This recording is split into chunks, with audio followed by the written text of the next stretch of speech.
Добро. Почитувани новинари, почитувана јавност, би сакал да дадам неколку коментари за денешниот настан во Брисел.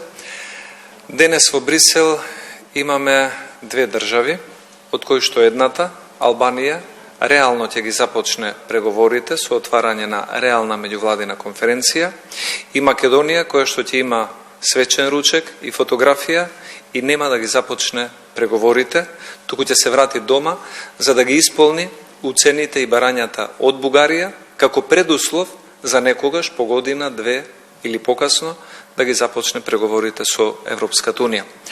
Дека ова не е историски настан и дека владата прави уште една манипулација, покажува и фактот што вечерва, откако ќе се вратат од Брисел, премиерот Ковачевски, Бујар Османи и Бојан Маричич ќе одат во клубот на пратеници на затворена прослава, каде што веројатно ќе има и добра храна, но доколку е историски ден, нека одат на плоштад и нека го повикаат народот на заедничка прослава.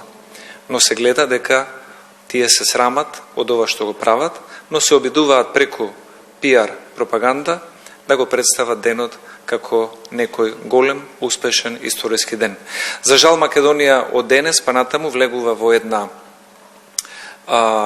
еден лавиринт, каде што историјата и минатото ќе бидат многу поважни од сегашноста, иднината и европските стандарди како за секоја нормална земја која што се стреми за членство кон него. Затоа сметам дека фотографијата од Брисел ќе ни послужи добро да ги препознаеме оние кои што во Македонија се неспособни и оние кои што во соседството се способни. И оваа фотографија ќе биде многу добра за генерациите да се сеќаваат кои луѓе за краткорочна политичка кариера одлучиле свесно да играат улога на предавници. Толку би имал, повелете доколку имате прашање. Министерот Бујар Османи е убеден дека во следните 18 месеци пред да се случи втората меѓувладина конференција ќе се отвори уставот и ќе се исполнат условите кои што ги дава Бугарија. Како е тоа возможно? Дали тоа има некакви притисоци, обиди, некакви за манипулации, купување може би на пратеници или нешто? Како е тоа убеден дека ќе се направи тоа со или без? Министерот Бујар Османи беше убеден дека Фрчковски или Теута Арифи ќе бидат амбасадори во Вашингтон, во Америка, но гледаме дека не му испадна таа точна прогноза. И затоа сметам дека и овој пат министерот Бујар Османи мисли само на својата фотелја.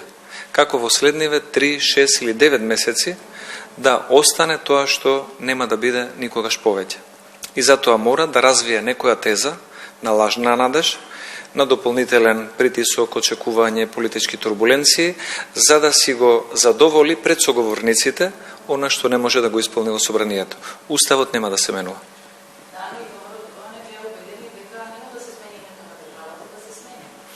Уставот на Република Македонија по однос на прашањето со Бугарија нема да се смени.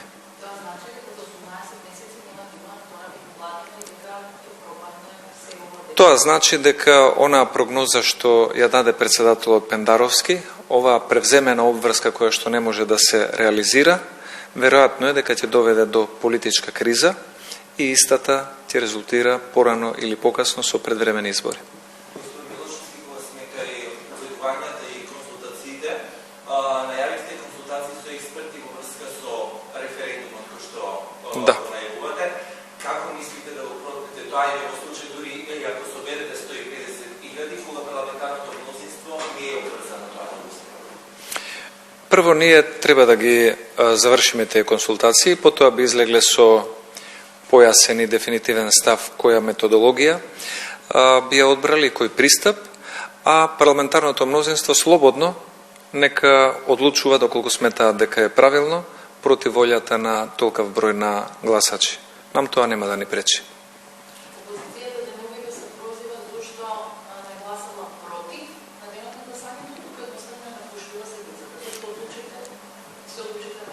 Од две едноставни причини. Прво, затоа што овие заклучоци по однос на францускиот предлог имаат значајност како заклучоците на општина Центар, кои би ги донесле за Брисел како главен град.